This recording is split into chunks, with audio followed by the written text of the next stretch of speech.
البدع والأهواء، أهل البدع العقائدية وأهل البدع السياسية. نقول بيننا وبينكم السلف، بيننا وبينكم الكتب، كان فيقول البدع بيننا وبينكم. الحمد لله رب العالمين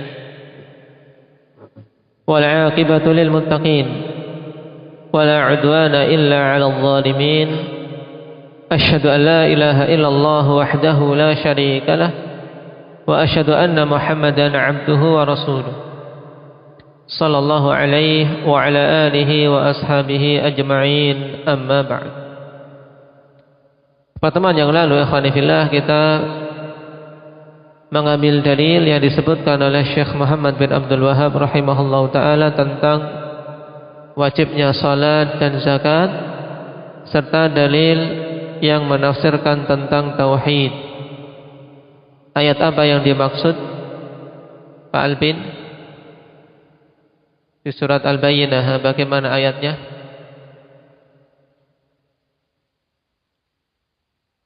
Sudah hafal, tinggal dikeluarkan. Cuman biasanya mutus-mutus bagian ayat yang diinginkan. Kalau nggak dilatih, sulit. Indah, Pak Agus.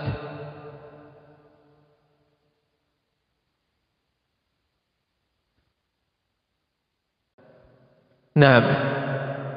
Wa ma umiru illa liya'budullaha mukhlishina lahud-din hunafa wa yuqimus salata wa yu'tuz zakah wa dzalika dinul qayyimah. Berhubungan dengan perintah-perintah Allah, mana ada faedah penting. Faedah semakin penting ikhwani fillah ketika apa? Faedah itu senantiasa kita butuhkan dalam kehidupan kita, dalam setiap amalan kita. Makanya faedah seperti ini diingat-ingat. Ketika kita mendapati perintah dari Allah, ada 7 langkah yang harus kita penuhi. Harus kita penuhi 7 langkah tersebut, kita usahakan. Apa saja ini? Pak Andin ingat? Ketika ada perintah, ini ada 7 hal. Yang pertama apa? Taib. Itu 7 hal ya kawan, diingat-ingat. Mudah cara mengingatnya. Karena ketika kita diberi perintah, yang pertama harus apa? Mengilmuinya.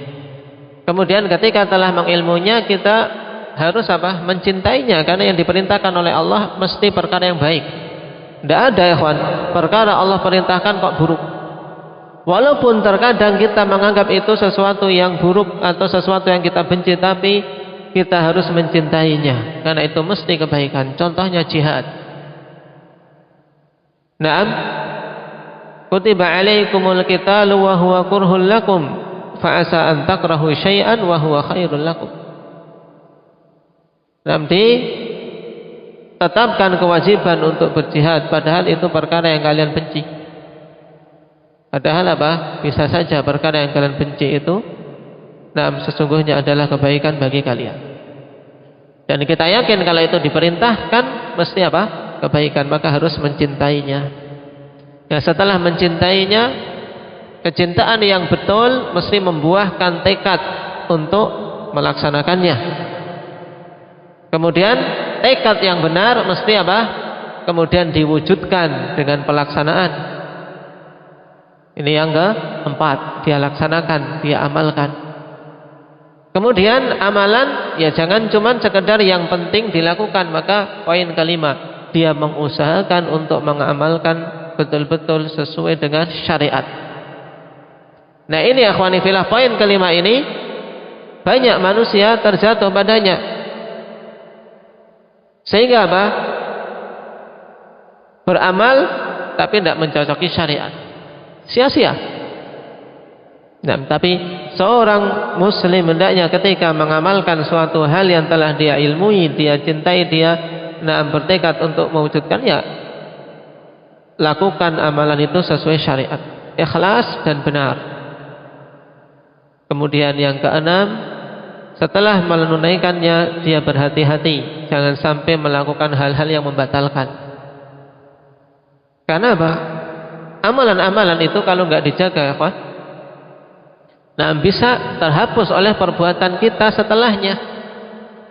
Dan yang paling parah syirik.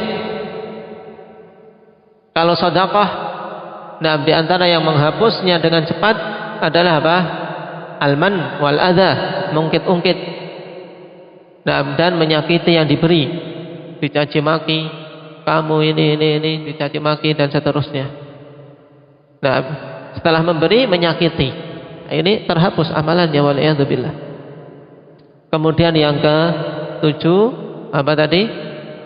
Dia jaga untuk istiqomah. Nah, sabat alaih. Dia jaga istiqomah, kesinambungan dalam beramal, ikhwan. Kenapa? Karena itu adalah amalan yang paling Allah cintai. Ahabbul a'mali ilallah adwamuha wa in qalla. Amalan yang paling dicintai oleh Allah adalah yang paling eksisnya, yaitu sesuatu yang dia lakukan secara kesinambungan terus menerus. Walaupun sedikit tapi apa? Berkesinambungan. Itu lebih utama daripada banyak tapi apa? Terputus. Dan alangkah baiknya kalau seandainya dia melakukan amalan yang banyak juga tetap berkesinambungan sampai akhir hayat. Sekarang kita masuk pada perkataan Syekh Muhammad bin Abdul Wahhab An-Najri rahimahullahu taala berikutnya. Qala wa dalilus siyam qauluhu ta'ala ya ayyuhalladzina amanu kutiba 'alaikumus siyam kama kutiba 'alal ladzina min qablikum la'allakum tattaqun. Dan dalil tentang wajibnya puasa yang menunjukkan juga bahwasanya puasa adalah ibadah yang agung dan memiliki hikmah yang mulia adalah firman Allah Subhanahu wa taala di surat Al-Baqarah ayat 183 yang disebutkan di sini. Yang puasa merupakan rukun Islam yang keberapa, Mujahid? Rukun Islam yang keempat. Nah, pada sebagian hadisnya Buniyal Islam ala khamsin syahadati an la ilaha illallah wa anna Muhammadar Rasulullah wa iqamis salah wa ita'iz zakah wa shaumi Ramadan wa hajjil baitillahil haram. Nah, pada sebagian riwayat mengedepankan puasa atas zakat.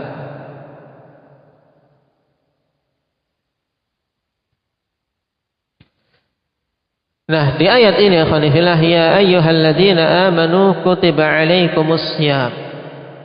Wahai orang-orang yang beriman, kutiba 'alaikum. Yang dimaksud kutiba, asal makna kutiba apa? Apa asal makna kutiba? Anda kata Mujahid. Kutiba maknanya apa? Ditulis, Kak. Nah, ditulis atas kalian. Nah, bentuk mughayyarus shighah. Cuman yang dimaksud di sini kutiba 'alaikum ay furidha wa aujaba. Diwajibkan atas kalian.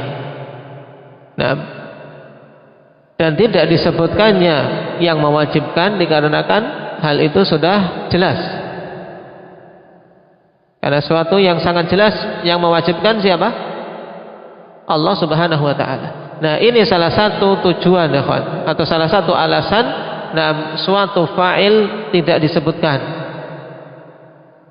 Karena kali yang kita pelajari dalam ilmu nahwu paling cuman bagaimana kondisi setelah fi'il mughayyarus shighah, di situ harus ada naibul fa'il.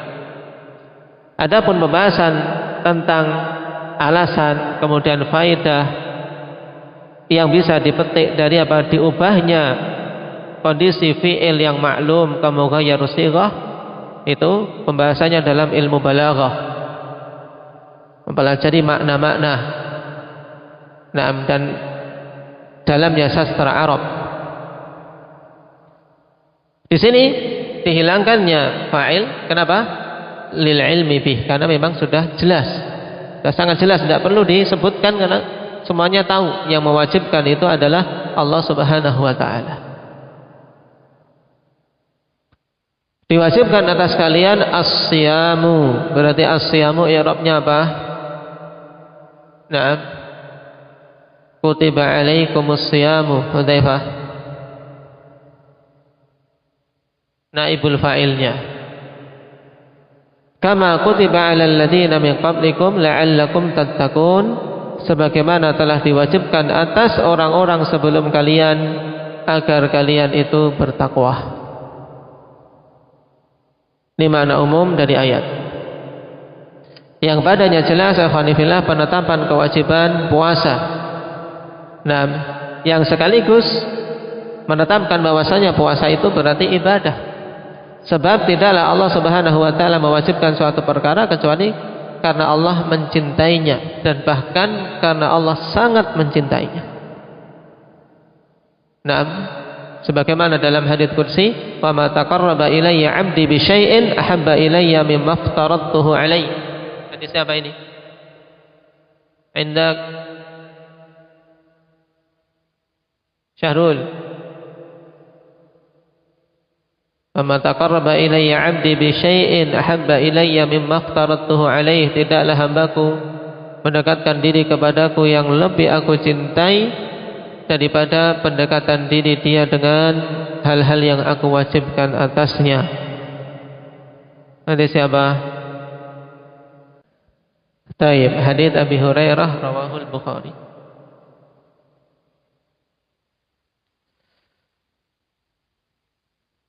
Kemudian berhubungan dengan awal ayat, perhatikan ikhwan, Allah Subhanahu wa taala katakan, ya ayyuhalladzina amanu, wahai sekalian orang-orang yang beriman. Allah panggil di sini dengan nida, dengan panggilan, menunjukkan tentang pentingnya hal tersebut. Kenapa? Dikarenakan suatu panggilan itu mengharuskan orang yang dipanggil itu ya siap-siap. Ya. Dia konsentrasi apa yang mau disampaikan setelah panggilan itu. Makanya akhwanillah, nah, konteks panggilan seperti ini dalam Al-Quran banyak. Ya ayyuhalladzina amanu, wahai orang-orang yang beriman. Dan dalam panggilan ini disebutkan sifat keimanan, alladzina amanu, wahai orang-orang yang beriman. Taib, beriman kepada Allah dan Rasulnya. Padanya dalil bahwasanya penunaian apa yang akan disampaikan setelahnya itu merupakan konsekuensi dari keimanan. Sehingga seorang yang mengaku mukmin, ia hendaknya menunaikan apa yang akan disampaikan setelahnya. Kenapa? Karena Allah panggil dengan panggilan keimanan, wahai orang-orang yang beriman. Diwajibkan atas kalian puasa. Berarti kalau memang mengaku mukmin, ya tunaikan kewajiban tersebut. Ini salah satu faedah yang bisa dipetik dari apa? Dari banyaknya panggilan di dalam Al-Quran dengan panggilan berupa sifat keimanan. Karena konsekuensi iman yaitu apa? Dia menunaikan apa-apa yang ada setelahnya, yang disebutkan setelah panggilan itu, ya harus dia wujudkan. Dan ketika apa yang disebutkan setelah panggilan itu kok tidak ada, menunjukkan kurangnya iman atau bahkan hilangnya iman. Dan ada sebuah athar yang bagus dari Abdullah bin Mas'ud radhiyallahu anhu. Walaupun tentang sananya diperbincangkan, tapi maknanya hak, ikhwan. Diriwayatkan dari Abdullah bin Mas'ud, "Idza sami'ta Allah yaqul ya ayyuhalladzina amanu fa'ar'iha sam'ak fa'ar'iha sam'aka fa innahu khairun tu'maru bihi aw syarrun tunha anhu." Ini kalimat bagus dan berlaku bagi kita semua. Jika engkau mendengar Allah Subhanahu wa taala mengatakan ya ayyuhalladzina amanu, wahai orang-orang yang beriman, fa'ar'iha sam'ak, maka pasang telingamu baik-baik, persiapkan pendengaranmu dengan cermat. Kenapa? Fa innahu khairun tu'maru bih, karena sungguhnya itu adalah kemungkinannya adalah kebaikan yang engkau diperintahkan untuk engkau lakukan, au syarrun tunha anhu, atau berupa kejelekan yang engkau dilarang darinya. Pilihannya itu. Berarti apa? Semuanya hasilnya baik bagi kita. Kalau kebaikan yang kita laksanakan, kalau kejelekan kita bisa selamat dengan meninggalkannya. Ini nasihat yang hendaknya kita amalkan pada semua ayat-ayat ikhwanifillah yang padanya Allah Subhanahu wa taala panggil kita ya ayyuhalladzina amanu.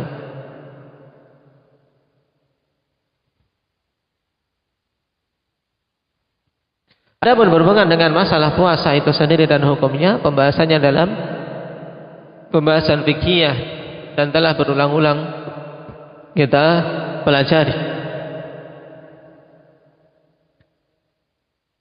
Namun sisi yang ingin kita petik di sini yang berhubungan dengan permasalahan tauhid.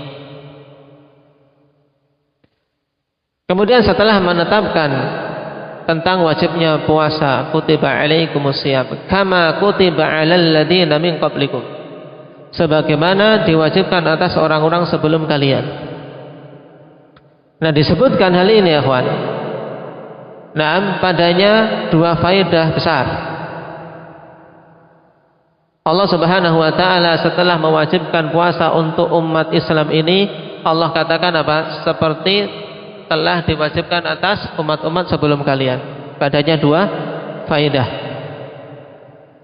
Yang pertama, anna lana fihim uswah wa qudwah, untuk menunjukkan bahwasanya kita ini memiliki teladan, memiliki orang-orang yang sudah terdahulu melakukan puasa.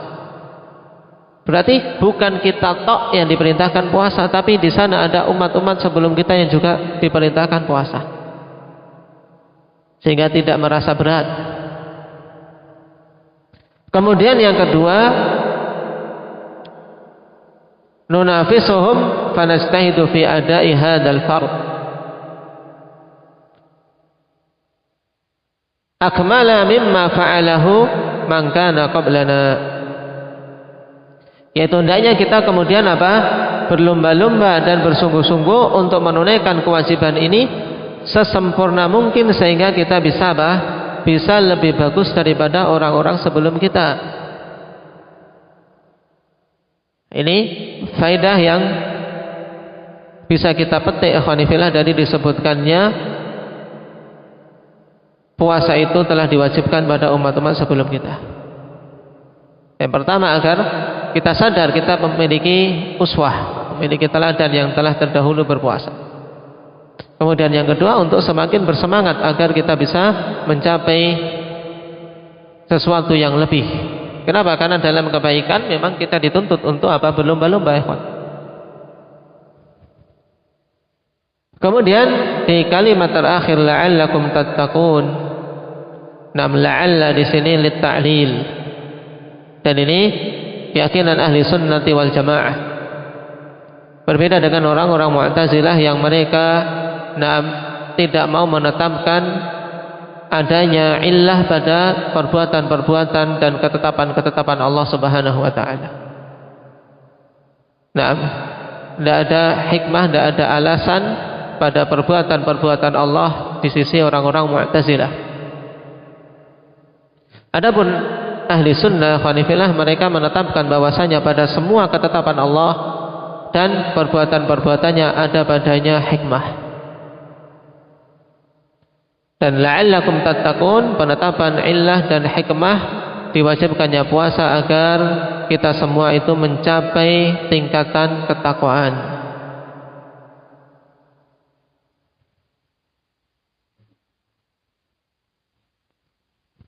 Dan sisi hubungan puasa dengan ketakwaan jelas ya kawan. Dikarenakan puasa seseorang mampu menahan hawa nafsunya dan mampu untuk apa? Mengekang syahwatnya. Yang dengan itulah seseorang apa? Mencapai predikat takwa. Karena hakikat takwa sebagaimana yang masyhur dari Talq bin Habib, an ta'mala bi ta'atillah ala nurin minallah tarju thawaballah. Engkau melakukan ketaatan di atas ilmu karena mengharapkan pahala dari Allah. Wa tatruka ma'asillah ala nurin minallah takhafu 'adzaballah.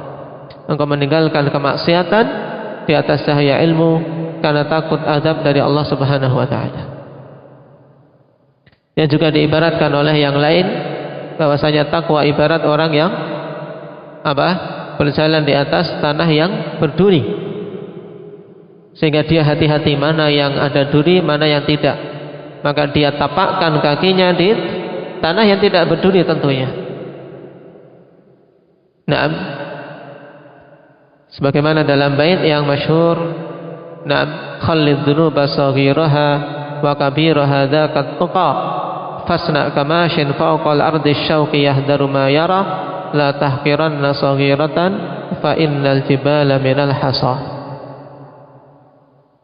Jauhilah dosa-dosa yang besar maupun kecilnya, itulah ketakwaan. Berbuatlah di muka bumi ini seperti orang berjalan di tanah yang berduri. Engkau berhati-hati dalam melangkahkan kaki. Dan jangan sekali-kali engkau meremehkan dosa-dosa kecil, karena sungguh gunung itu berasal dari kumpulan-kumpulan kerikil. 3 bait yang bagus, padanya ibrah, padanya mau'izah bagi kita semua. Taib. Ini berhubungan dengan dalil puasa yang disebutkan oleh Syekh rahimahullah ta'ala. Kemudian wa dalilul haji qauluhu ta'ala walillahi 'alan nasi hajjul baiti man istata'a ilaihi sabila wa man kafara fa innallaha ghaniyyun 'anil 'alamin. Dan dalil tentang haji yang merupakan bagian dari rukun Islam dan penyempurna keislaman seseorang, yaitu firman Allah Subhanahu wa taala walillahi 'alan nas. Bagi Allah Subhanahu wa taala kewajiban atas manusia, di sini dikedepankan lillah. Naam, jar majrur muta'alliq bi khabar muqaddam. Asalnya apa? Wajib atas manusia untuk Allah Subhanahu wa taala dia berhaji, berziarah ke Baitullah bagi orang-orang yang mampu untuk melakukan perjalanan ke sana. Wa man kafara fa innallaha ghaniyyun 'anil 'alamin, dan siapa saja yang kufur maka sungguhnya Allah Subhanahu wa taala zat yang tidak butuh dari apa? Keseluruhan alam ini. Zat yang maha kaya, tidak butuh terhadap hamba-hambanya. Dikedepankannya lillah untuk menunjukkan bahwasanya haji itu semata-mata untuk Allah, kawan. Jadi wajib atas manusia untuk berhaji ke Baitullah lillah. Itu asalnya semata-mata untuk Allah. Jangan untuk disebut sebagai Pak Haji, jangan untuk sekedar bisa mendapatkan sanjungan dari manusia. Karena ibadah haji akhwanifillah memang ibadah yang godaan dari sisi ini sangat besar, dari sisi riya. Nah, sebagiannya ketika tidak ditulis gelar H di depannya marah. Nah, harus ini sudah kaji. Sehingga kalau nggak dipanggil Pak Haji, tidak senang. Ini hati-hati. Tayyib. Karena haji ibadah, bukan usaha untuk mencari prestis, mencari gelar, mencari kedudukan di kalangan manusia. Nanti akan muncul juga Pak Salat dan Pak Zakat tadi. Nah, ada Pak Haji. Nah, dalam ayat ini jelas penetapan bahwasanya atas manusia wajib melakukan haji lillah. Isyarat untuk mengikhlaskan ibadah yang agung ini semata-mata untuk Allah Subhanahu wa taala. Dan kewajiban ini khusus Allah Subhanahu wa taala pikulkan kepada man istata'a ilaihi sabila, siapa saja yang mampu melakukan perjalanan ke sana. Dan sabil khanifillah, jalan mencakup apa? Kemampuan dana, nah juga apa? Dari si kemampuan fisik. Ada manusia memiliki dana tapi fisiknya tidak mampu, maka tidak terhitung orang yang mampu. Di sisi yang lain orang yang fisiknya sehat, mampu, nah tapi tidak memiliki kemampuan dana, ini juga tidak terhitung orang yang mampu berhaji. Juga bagi wanita ada tambahan syarat khusus, dikatakan mampu ketika apa? Mampu memiliki dana, memiliki kekuatan, dan memiliki mahram. Sehingga seandainya punya uang, fisiknya sehat tapi tidak ada mahram yang bisa menemani dia untuk berhaji, maka dia pun tidak dikatakan orang yang mustati', orang yang mampu. Baik.